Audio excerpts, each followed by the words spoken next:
Hello मेरे प्यारे प्यारे लिसनर्स और वेरी वेरी सॉरी कल की वॉइस रिकॉर्डिंग के लिए कुछ ग्लिच आ गया, कुछ इशू आ गया और आप लोगों को आवाज़ क्लियर नहीं आ पाई।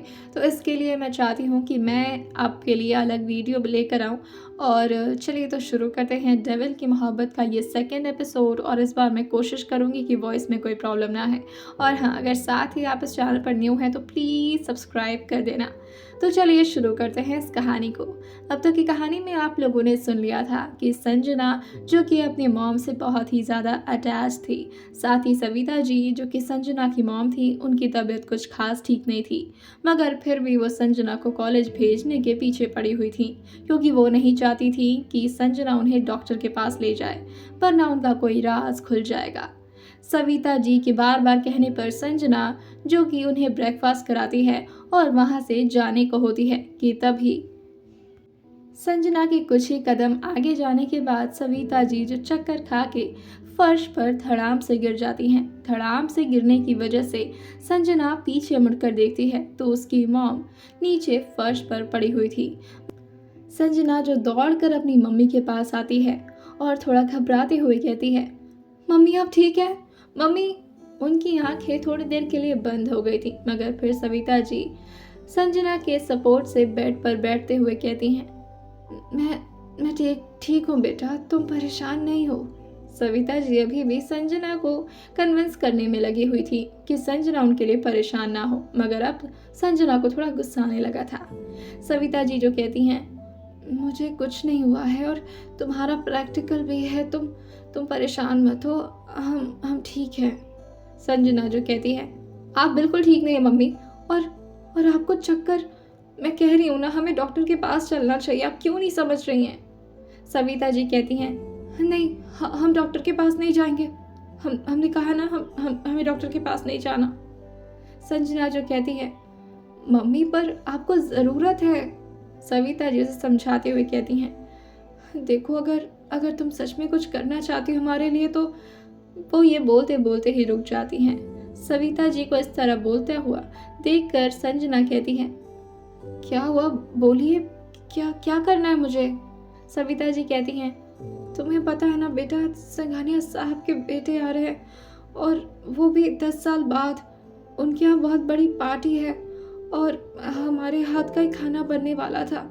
अगर आज के दिन हम वहाँ नहीं गए तो दिक्कत हो जाएगी। सविता जी जो काफ़ी ज़्यादा परेशान हो रही थी कि तभी उनके दिमाग में कुछ आता है और वह संजना को अपने बगल में बैठाते हुए कहती हैं, बेटा एक काम करोगी हमारा?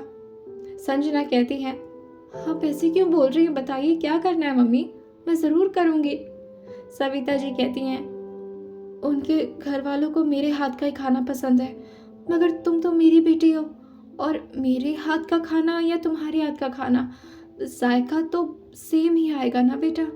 संजना कहती है, हाँ ऑब्वियसली, और आप ही से तो खाना बनाना सीखा है मैंने। मैं कोशिश करूँगी कि मैं आपकी तरह खाना बना पाऊँ, लेकिन क्या मुझे खाना बनाना है कहीं जाकर? सविता जी कहती हैं, अगर तुम वहाँ जाकर बस कुछ डिशेस तैयार कर दो तो अच्छा होता, क्योंकि अगर आज के दिन मैंने एब्सेंट ले लिया तो मैडम तो हमें निकाल ही देंगी। संजना जो कहती है, मम्मी आप सच में ऐसा सोच सकती हैं?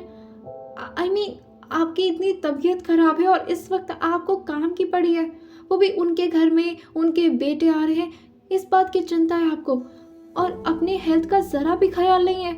मैं आपको डॉक्टर के पास ले जाने की बातें कर रही हूँ और आप हैं कि उनके शौकत नवाजी के पीछे पड़ी हुई हैं। आखिर ऐसा कौन सा लॉर्ड गवर्नर आ रहे हैं, बेटे ही आ रहे हैं उनके, और क्या उनके पास कोई और मेड या शेफ नहीं है? और वैसे भी उन लोगों के पास इतने सारे लोग तो हैं ना काम करने के लिए, क्या आपके अलावा कोई और अच्छा खाना नहीं बना सकता वहाँ पर? देखिए, मैं आपको छोड़कर कहीं नहीं जा रही, अगर आज मेरा प्रैक्टिकल नहीं होता तो मैं तो आज कॉलेज भी नहीं जाती, और ये सब तो मैं बिल्कुल नहीं करने वाली।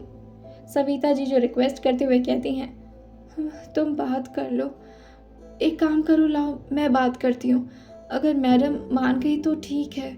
संजना कहती हैं, आपको बात करने की ज़रूरत नहीं है, अगर आप बात करेंगे तो वो बिल्कुल नहीं मानेंगी, मैं करती हूँ बात।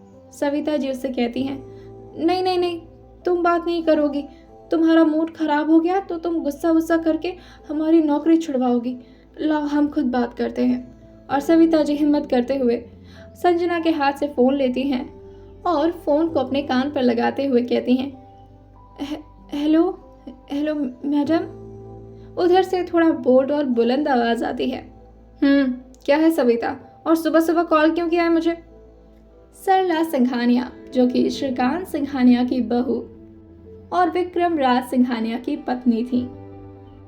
इधर से सविता थोड़ी धीरे आवाज़ में कहती है, मैडम वो हमारी तबीयत थोड़ी ठीक नहीं लग रही थी, अगर आज हम। सविता ने इतना बोला ही था कि उधर से सरला जी थोड़ा नाराज़ होते हुए कहती हैं, देखो मेरे पास बहुत सारा काम है सविता, और मैं तुम्हारा ये फालतू बहाना सुनने के लिए नहीं बैठी हूँ। अगर तुम नहीं आ सकती तो फिर ठीक है, आज के बाद ये नौकरी करना तो तुम भूल ही जाओ। तुम्हें पहले से पता है कि आज हमारे घर का कितना ज़्यादा इम्पोर्टेंट दिन है और इतनी बड़ी पार्टी भी है, और मैं चाहती थी कि मेरा बेटा तुम्हारे हाथ की ही डिशेस टेस्ट करे। और वैसे भी मुझे तुम्हारे अलावा किसी और के खाने का टेस्ट पसंद नहीं आता। तुम्हें इस बात की अच्छे से नॉलेज है, फिर भी मुझे कोई एक्सक्यूजेस नहीं सुनना है। चुपचाप से टाइम पर पहुंच जाना, वरना इस नौकरी को भूल जाना। और ये बोलकर उधर से फ़ोन कट जाता है। सविता जी, जिनके चेहरे पर निराशा संजना साफ देख पा रही थी। अब संजना को भी सविता जी पर थोड़ा गुस्सा आने लगा था। संजना जो थोड़ा चिढ़ते हुए कहती है, आपका सारा गुस्सा ना सिर्फ हमारे ऊपर ही उतरता है। आपने थोड़ा स्ट्रिक्टली बोलना चाहिए था ना कि वो आप नहीं आ पाएंगी, और वैसे भी आप उनके यहाँ काम करती हैं, उनकी गुलाम नहीं है। सविता जी संजना को समझाते हुए कहती हैं, गुलाम ही समझ लो। जब से तुम्हारे पापा की डेथ हुई है उसके बाद वही तो हैं जो हमारे घर को संभाल के रखी हैं। तुम्हारे कॉलेज की फीस और फिर समर की तबीयत भी तो खराब रहती है, उसकी दवाई का इलाज का पैसा सब वही तो करते हैं ना। संजना जो कहती है, हाँ तो पापा उनके यहाँ ड्राइवर का काम किया करते थे, उनके भरोसेमंद आदमी थे, क्या इतना भी मदद नहीं कर सकते वो लोग? और वैसे भी फ्री में नहीं किया उन्होंने मदद, आप उनके यहाँ काम भी तो करती हैं ना। सविता जी जो कहती हैं, मुझे कुछ नहीं पता। संजना बेटा प्लीज़, तुम्हें थोड़ा देर ना अपना टाइम निकालना पड़ेगा। तुम्हारा प्रैक्टिकल 11 बजे के बाद से था ना, तुम बस कुछ देर के लिए जाकर डिशेस बना देती तो अच्छा रहता, वरना फिर हमारी नौकरी। सविता जी को संजना परेशान होते हुए देखती है तो कहती है, आपकी जिद के आगे भला मैं कुछ कह सकती हूँ? आप हमेशा ऐसे इमोशनल हो जाती हैं और मुझे आपकी हर बात माननी पड़ती है मम्मी। ठीक है, आप परेशान मत होइए, मैं ब्रेकफास्ट कराकर आपको, आप दवा खा लीजिए और मैं कर लूँगी जाकर वहाँ काम। और आप बिल्कुल परेशान मत होइएगा, हाँ जो होगा बाकी सब मैं देख लूँगी।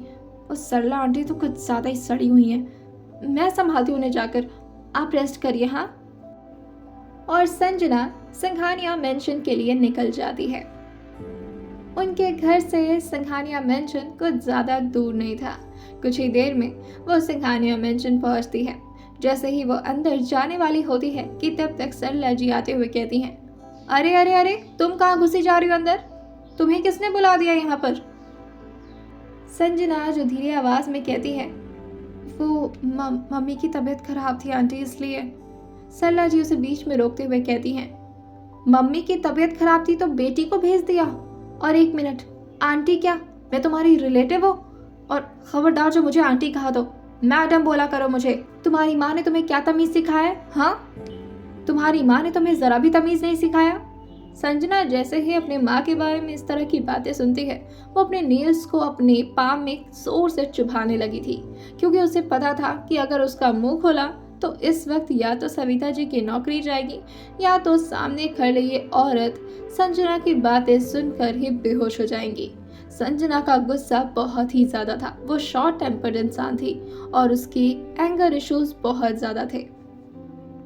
वो अपने गुस्से को कंट्रोल करने के लिए थोड़ा सा स्माइल करती है और कहती है, आई एम सो सॉरी, पर माँ ने कहा है कि आपके यहाँ जो भी काम है डिशेस बनाने का वो मैं कर दूँ, वो माँ नहीं आ पाएंगी तो इसीलिए।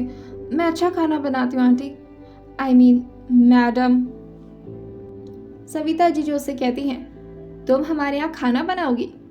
वेल ठीक है, देखते हैं, लेकिन पहले तुम घर का काम करोगी।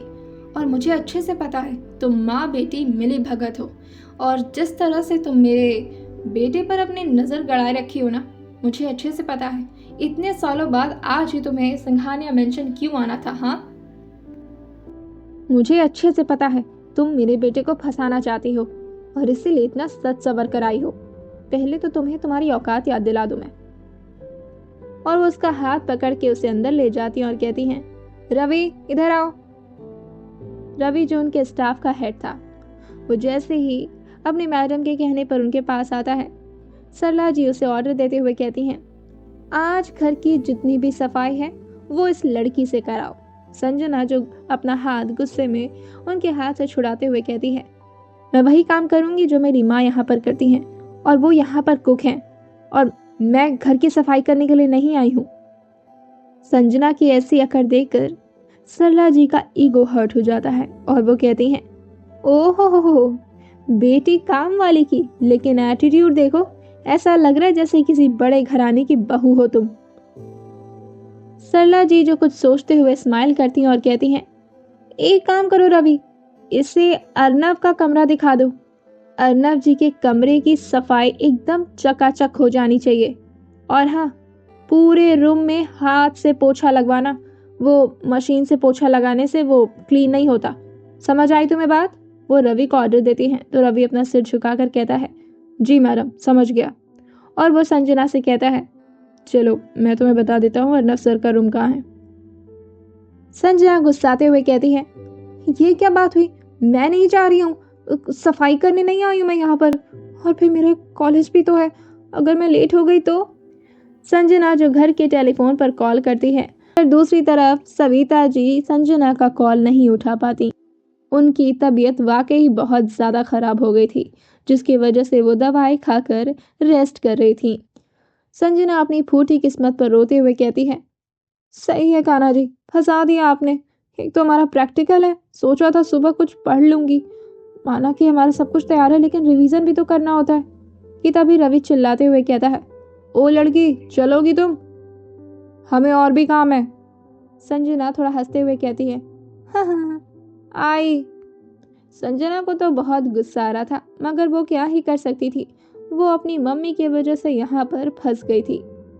क्या सच में पूरा कमरा और पूरे घर की सफाई संजना को करनी ही पड़ेगी? क्या करेगी संजना, और कैसे जाएगी वो कॉलेज अपना प्रैक्टिकल देने, वो भी इतने सारे काम करने के बाद?